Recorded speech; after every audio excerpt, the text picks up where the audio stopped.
مشاهدي الأفاضل، طيب الله أوقاتكم أينما كنتم بكل خير. أحييكم في مالي نشرة أخبار المساء من الفضائية الإريترية، استهلها بأبرز العناوين.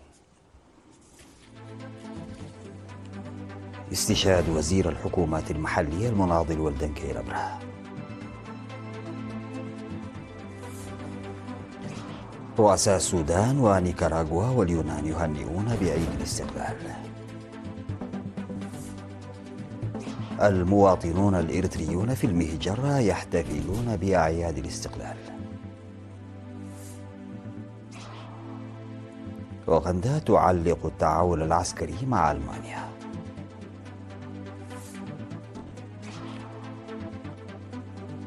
الصين تعزز علاقتها بإندونيسيا مع تصاعد التوتر التجاري مع أمريكا.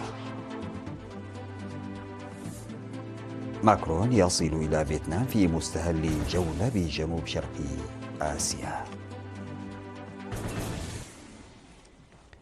السلام عليكم ورحمة الله. استشهد في 24 من مايو بأسمرة وزير الحكومات المحلية المناضل والدنكي الأبره عن عمر بلغ 87 عاما جراء مرض ألم به.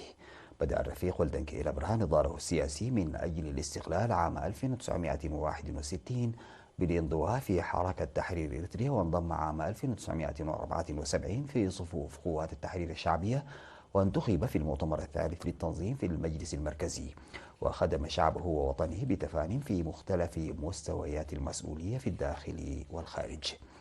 وعمل المناضل والدنكي الأبره بعد الاستقلال مسؤولا لهيئة الموانئ والنقل البحري، وحاكم للإقليم الأوسط، وسفير إريتريا في ألمانيا، وحاكم إقليم جنوب البحر الأحمر، ووزير النقل والاتصالات، ووزير الحكومات المحلية حتى يوم استشهاده. وسيوارى جثمان الوزير الرفيق والدنكي الأبره الثرى في تمام الساعة 10 من صباح يوم غد بمقبرة الشهداء في أسمرة.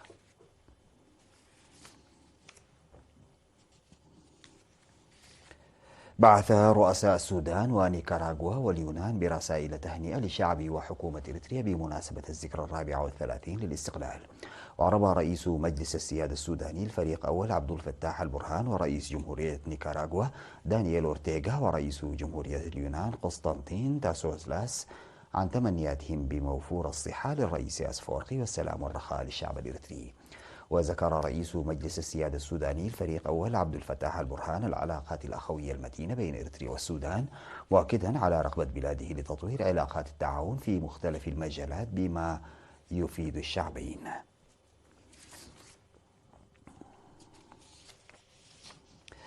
احتفل الإريتريون في مختلف الدول بالذكرى 34 لاستقلال إريتريا.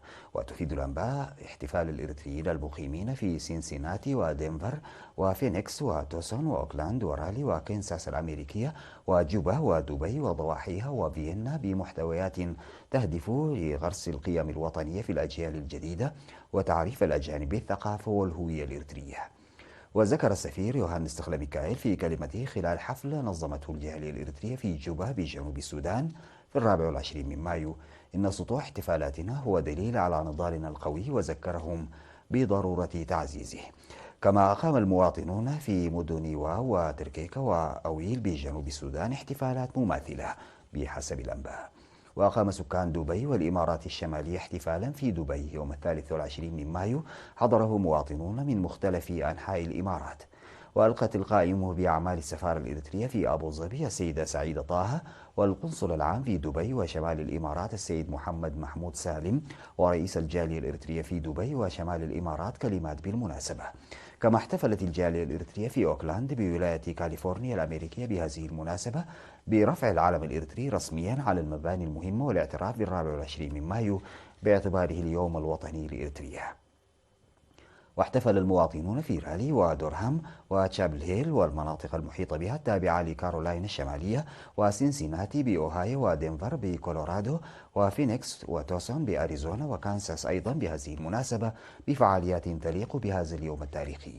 في هذه الأثناء احتفلت الجالية الإريترية في فيينا بالنمسا بالذكرى 34 للاستقلال بفخر كبير، وألقى فيها رئيس الجالية سيد عقباي أبادي كلمة سلط فيها الضوء على معنى الحرية والثمن الباهظ الذي دفعناه من أجلها.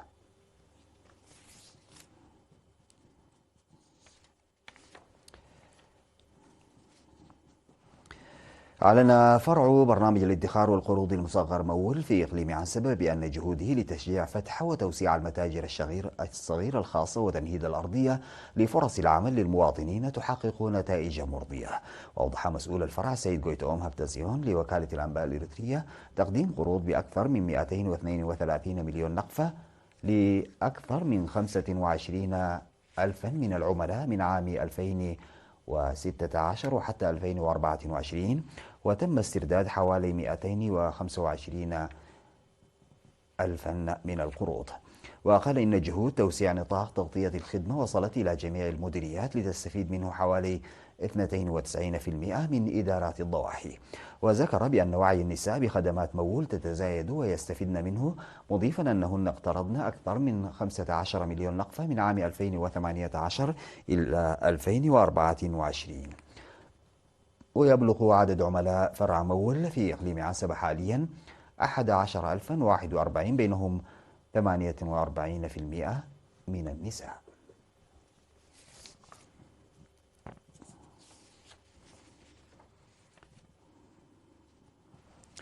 أفاد مسؤول المركز الصحي في دقابر الممرض براخز رآية دقابر واقعة في مديرية ملقي، أفاد بأن غرفة انتظار الحوامل المتكاملة في المركز الصحي تساهم بشكل كبير في سلامة الأمهات والأطفال.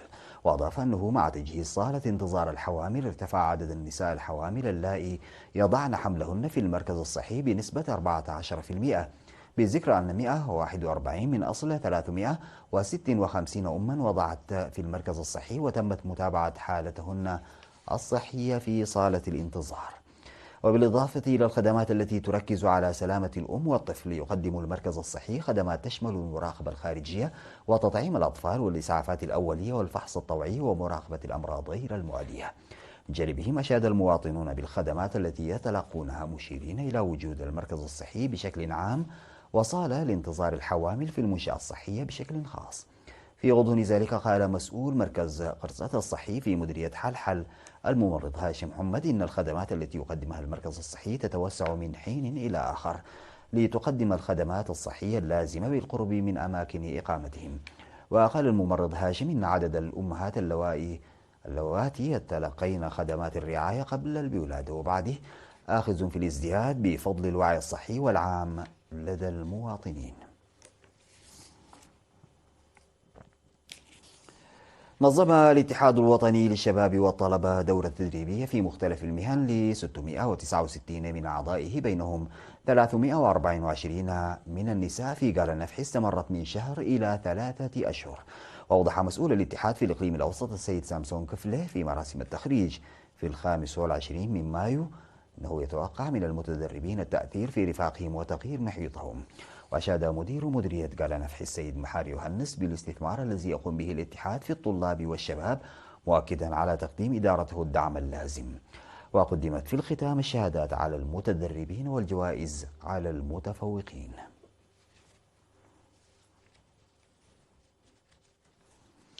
بعد الفاصل سيداتي وسادتي أعود بالأخبار الخارجية.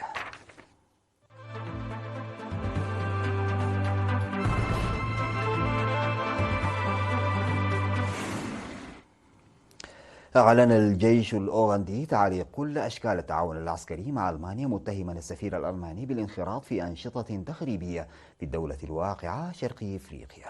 ووفقا لوكالة الصحافة الفرنسية، أتى هذا التصعيد في أعقاب بيان آخر للجيش اتهم عددا من البعثات الدبلوماسية الأوروبية بدعم مجموعات سلبية وخائنة معارضة للحكومة، مشيرا بصفة خاصة إلى السفير الألماني ماتياس شاور.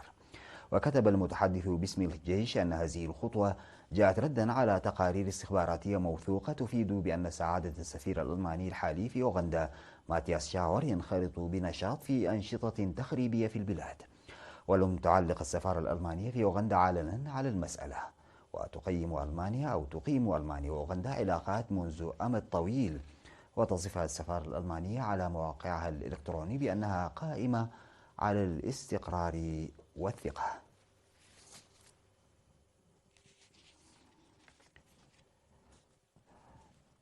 قررت إندونيسيا والصين التزامهما بتعزيز العلاقات الثنائية خلال زيارة لرئيس الوزراء الصيني لي تشيانغ إلى جاكرتا، الذي حذر من الأحادية والحمائية اللتين تهددان النظام الاقتصادي الدولي، في إشارة إلى الإجراءات الأمريكية الأخيرة حول الرسوم الجمركية. ويجري رئيس الوزراء الصيني حاليا زيارة لأكبر اقتصاد في جنوب شرقي آسيا قبل أن ينتقل إلى ماليزيا لحضور قمة بين الدول الأعضاء في رابطة آسيان تشارك فيها أيضا الصين ودول الخليج العربية. وتأتي هذه الزيارة بعد جولة للرئيس الصيني شي جين بينغ منتصف إبريل شملت دولا عدة في المنطقة بينها ماليزيا، لكنها استثنت إندونيسيا.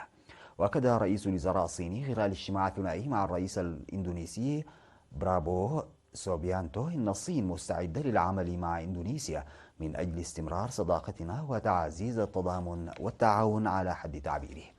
بدوره قال برابو إن إندونيسيا مستعدة لتعزيز تعاونها مع الصين بغية تأمين منطقة سلمية وآمنة للجميع.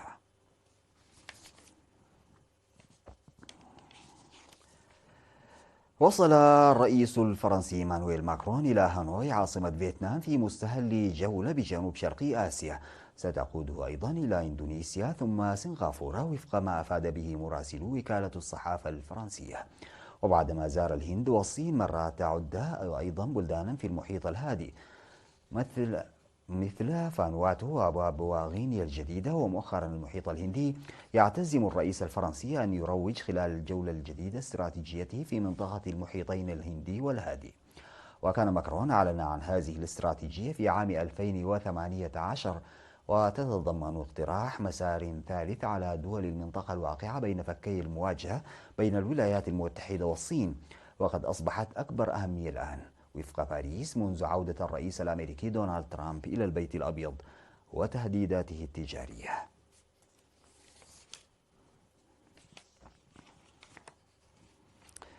أعلن مسؤولون أن العواصف المدمرة التي ضربت وسط وشمال باكستان بعد موجة حر شديدة أسفرت عن مقتل 14 شخصا على الأقل وإصابة أكثر من 100، واجتاحت رياح عاتية ورعد وبرق ولايتي البنجاب الشرقية وخيبر بختونخوا الشمالية الغربية، إضافة إلى العاصمة إسلام آباد، ما أدى إلى اقتلاع أشجار وسقوط أعمدة كهرباء.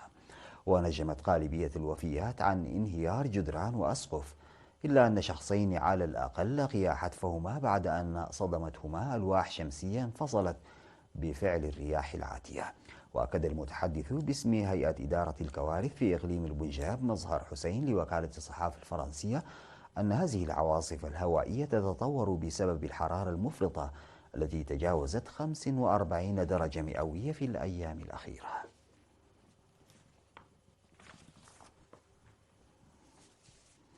ختاما سادتي لنشرة الأخبار، إلى حضراتكم تذكير بأبرز العناوين.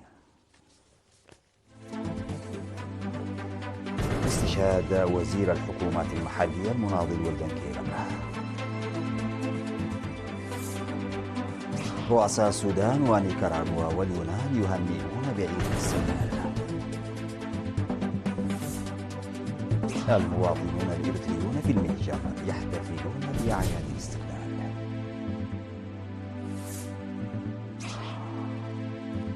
أوغندا تعلق التعاون العسكري مع ألمانيا.